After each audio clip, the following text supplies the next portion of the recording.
being in Holy Family Church, which I love. And these two friends of ours came to First Friday Mass because my great nephew Jasper loves it when people come to First Friday Mass that he knows. And all the guy, his name's Eddie, all he talks about is, I love your church, I love your church, I live in Cicero. I think I'm gonna go. I don't care if I'm in Cicero, your church is great.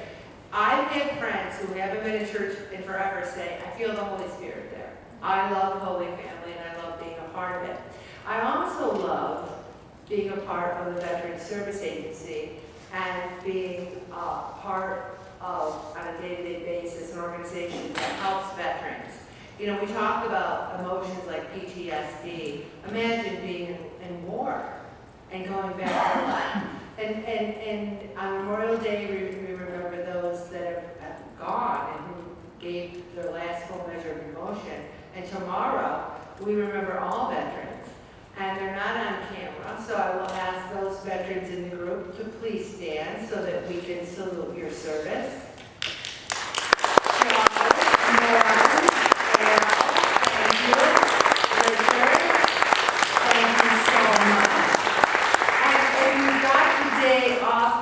Those are the same guys I hoodwink every Memorial Day and march down the aisle. I'm like, you gotta come. So Veterans Day tomorrow, 10 o'clock at the War Memorial in Memorial Hall. It's an hour service. It'll touch your heart. It's beautiful. There's a flyer in there. You're welcome to come. So now I'm going to segue right into the topic of the night. And one of the things that so many people say to me, even tonight someone said it to me, I can't get these thoughts out of my head. I think about ice cream and then that's all it goes. Ice cream, ice cream, ice cream, ice cream. And I can't get it out of my head until I have some ice cream.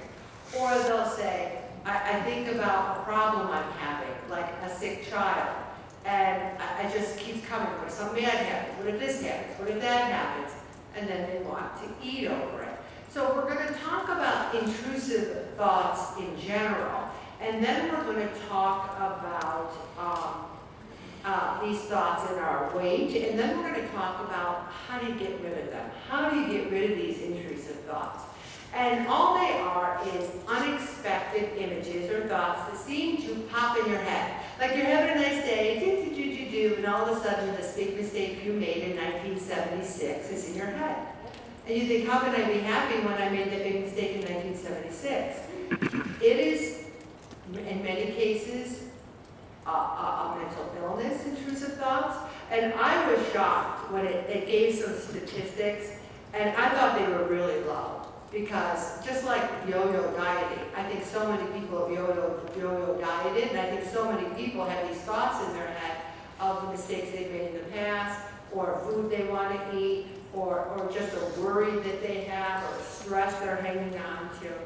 And you can have it about germs or infections. I mean, COVID's a prime example, isn't it? Somebody coughs, one person said to me, I have asthma and I'm afraid to cough because everyone looks at me like, they have COVID? And my little nephew, 7 years old, he'll sneeze and I'll yell, I don't have COVID! You know, everyone's so paranoid about it. So, and then also, this one you really should see a professional. If you have thoughts, and I don't mean with your husband or spouse, of killing them, of other people. I mean, if you see someone and they make you mad and you think, I'd really like to kill them, then maybe you need some help. Your husband doesn't count because who hasn't wanted to kill their husband? So, and vice versa maybe? Vice versa maybe. Okay, doubts about doing something wrong. I do this, and I think maybe I have most of these terrible things and I just assume everyone else has them, but I have these. Like, I have to send out these emails to like 1,500 people. And I send it blind, which means you can't see all the email addresses. And then I want to make sure all the links work and that all the information is right. Because anyone who works out there, how many times have you got an email that an hour later somebody says, oops, made a mistake, here's the email again. I don't want that. So I am like, I look at it. Is it blind? Is it this? I study it. You know, I'm so afraid of making a mistake that I have all these intrusive thoughts. And one of the things that's helped me with that, I think, Will they fire me if I send it out twice? No. Will people make fun of me? Maybe, but will I know? Probably not. So you have to think of the consequences of some of these intrusive thoughts. I'm going to skip over the next one after religion, blasphemy, or being an immoral person, because as far as religion goes,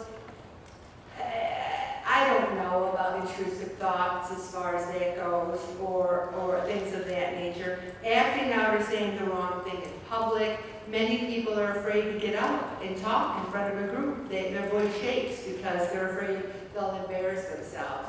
It's funny because I've been lecturing since 1997, and people have told me, you know, not just me, but people have said, hey, you do a good job, but it makes me so nervous.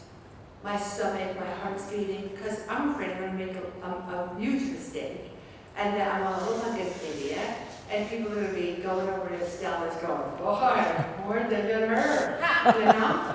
And so those kinds of intrusive thoughts, what's it based on? I've been doing it for 20 years. This is what I mean. We need to attack these thoughts and do something about it. And one of the interviews, if you think about hurting others or hurting yourself, you really need professional help if you have those kinds of intrusive thoughts. Mainly I want to talk about this for the things that come into our mind that cause us to eat because we're stressed, or because the food ideas get in our minds and we feel like we have to do that. And you know, I'm a firm believer in professional help, and I really thought I had PTSD, and I went to the doctor, and the nurses, you know, checking me, and you know, nurses check in first, they always take your blood pressure and stuff. And she goes, well, why are you here? I said, oh, I just, you know, these thoughts come into my head, I think the worst, and she goes, ha! I do too. She says, my son will not call me and he'll be out and I'm planning his funeral, picking out his suit and tie. This is the nurse. She goes, I'm picking out his suit and tie. I can see the flowers. I'm like, oh, so maybe I'm not the only crazy one in the world. And then when you start talking to other people about these things, you realize you're not the only crazy one. You know, these kids carry their phone, and I say kids, I mean adult children. They carry their phone like it's a pistol, like they can go, rrr, rrr. They produce it in a second. So if you text them, why aren't they answering? And so you look at it and go, okay, I'm your mom, I texted you, why aren't you answering?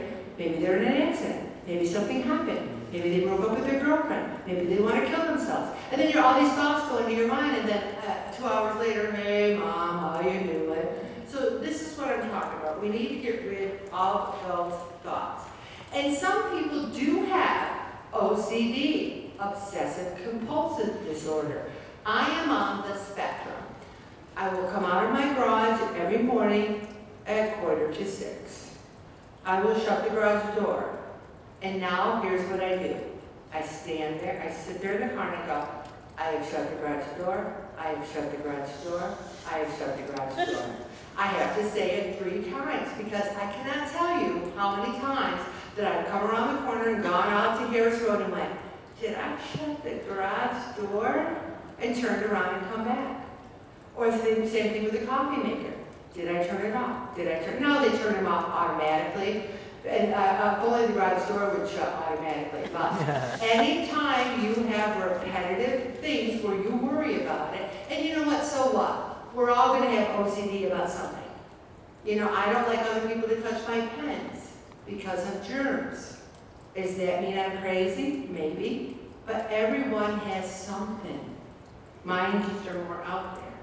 Also, eating disorders. Now, I won't watch many of you for many, many years. And I had a person in the group a few years ago with an eating disorder.